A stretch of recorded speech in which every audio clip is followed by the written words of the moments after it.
మరి ఓయి చేసి కూడా ఈ యొక్క మార్వాడి షూ తీసుకునేందుకు ముఖ్యంగా వాళ్ళకి ధన్యవాదాలు తెలియజేస్తున్నాము. ఎందుకంటే మరి వాళ్ళ దోపిడీ సహించదు తెలంగాణ సమాజం ఎప్పుడు కూడా. అనగారిన వర్గాలు పురోహితులపైన ఆధారపడి ఉంటారు, చాలా మంది తెలిసిన విషయం.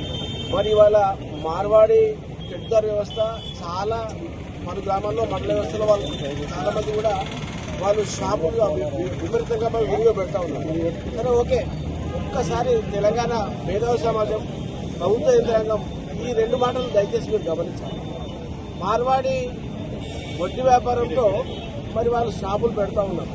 అది కాక paint shop, hardware shop, electrical shop, అన్ని షాప్స్ పెడుతున్నారు, కరెక్టే. మరి మీరు చేసేటువంటి జీరో దందాలు తెలుసా సమాజానికి? పాన్ బ్రోకర్ చట్టం సంబంధించినంత వరకు మీరు ఒక్కసారి ఆ పాన్ బ్రోకర్ చట్టం చదవండి. నిజంగా వీళ్ళు పాన్ బ్రోకర్ చట్టం ప్రకారము వడ్డీలకు ఇస్తున్నారా?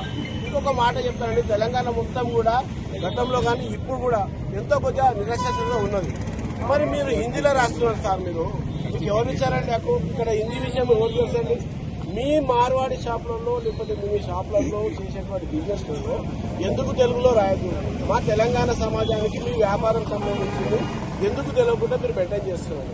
ఒకటి, పాన్ బ్రోకర్ చట్టం కింద మనకి ఎంఆర్ఓ నుంచి లైసెన్స్ తీసుకుంటారు మీరు. దాని ప్రకారం వడ్డీ ఎక్కడ ఇచ్చిరా? ఇస్తే మన దాఖలాలు ఉంటాయా? దయచేసి చూడండి. మరి ఇప్పుడు జిఎస్టీ ప్రకారం మా మిత్రుడు మా పొన్నాల కుమార్ చెప్పినట్టుగా మరి వ్యాపారాలు అన్ని రకాలుగా చేస్తున్నారు. నిజంగా మీరు జ్యువెలరీ యాక్ట్ ఏం చెప్తుంది? కమర్షియల్ యాక్ట్ కింద ఏమున్నది? మరి దాని ప్రకారం చేస్తున్నారు. మా సోదరులు చెప్పినట్టుగా బిల్సేమో లేదు. ఇదంతా ఒకటైతే ఇంకొకటి చాలా ముఖ్యమైన విషయం, వర్తక సోదరులు మొత్తం ఉండాలి. అన్ని వర్గాల వారు వర్తకం చేసేటువంటి హక్కు ఉన్నది. మీరు వర్తకం చేసే దగ్గర ఎక్కడైనా సరే మీరు మిగతా ఈ ప్రాంతంలో ఉన్న వాళ్ళు వర్తకం చేసుకోవాలంటే ఇక్కడ ఏమైనా మనకు సామాన్య అవకాశం దొరుకుతుందా? ఎక్కడికి వెళ్ళినా మీ వారే అంటే మీకు సంబంధించిన వర్గాలు వాళ్ళే ఉంటారు. సో ఇక్కడ వ్యాపారం చేసుకున్నటువంటి ఎవరైనా సరే మరి ఇక్కడ కిరాయిలకు ఉండాలంటే షాప్ పెట్టుకోలేని పరిస్థితి అయిపోయింది. ఇవాళ 50,000 నుంచి ₹1,00,000 వరకు కిరాయిలు పెట్టుకొని నడపాలంటే అందరికీ ఉద్యోగాలు దొరికాయండి. అందరికీ కూడా ఎవరు కూడా ప్రభుత్వాలు కల్పించలేవు. స్వయం ఉపాధి ఉంటుంది. కులవృత్తులపైనటువంటి ముఖ్యంగా విశ్వకర్మ సోదరులు కావచ్చు, నాయ బ్రాహ్మణులు కావచ్చు, రజకులు కావచ్చు, మా గౌడలు కావచ్చు, వాళ్ళ వృత్తి నడవలేని పరిస్థితిలో విస్తృతంగా వేరే వ్యాపారాలు చేసుకుంటారు. చేసుకునే హక్కు ఉందా లేదా? మరి మీరే మొత్తం ఇక్కడ మొత్తం మీ సామ్రాజ్యాలు మీరే మొత్తం ఉన్నాక మాలాంటి వాళ్ళ సోదరులు ఎక్కడ ఉంటారు? దయచేసి గమనించాలి. వర్తక సోదరులు కానీ అందరూ కూడా గమనించాలి.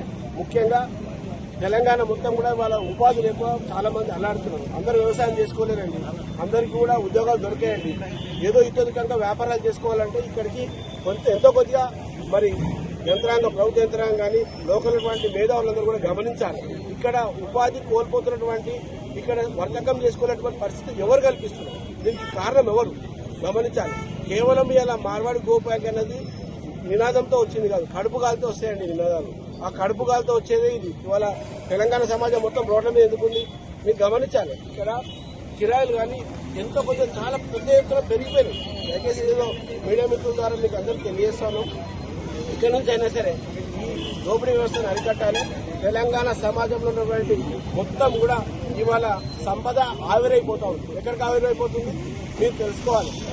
మీరు ఒక్క షాపులలో వెళ్తే వాళ్ళు నిజంగా చట్ట ప్రకారం చేస్తున్నట్టే. గతంలో కూడా మా సంఘం పరంగా చాలా చర్యలు తీసుకోవడం జరిగింది.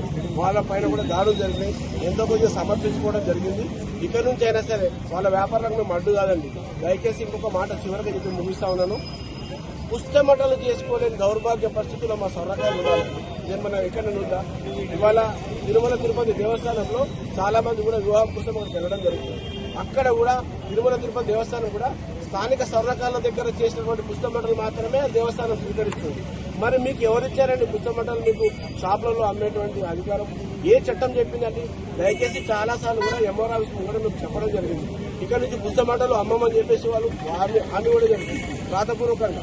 కానీ ఇప్పటికి కూడా అవన్నీ చెల్లుబాటు కావట్లేదు. మొత్తం కూడా వాళ్ళు అక్రమాలకు మొత్తం మనలో ఐక్యతను వాళ్ళు చిన్నాభిన్నం చేస్తున్నారు. ముఖ్యంగా మా సన్నకాల సోదరులు కూడా ఇవాళ ఈ బంధువులో పాల్గొన్న ప్రతి ఒక్కరు కూడా ధన్యవాదాలు. ముఖ్యంగా మా పొన్నాల కుమార్ కావచ్చు, ఏగుండ స్వామి కావచ్చు, ఇంకా పట్టణ వర్తక సంఘం కావచ్చు, అందరూ కూడా ఈ కార్యక్రమంలో పాల్గొంటూ అందరూ కూడా పేర్కొన్న ధన్యవాదాలు తెలియజేస్తున్నాం.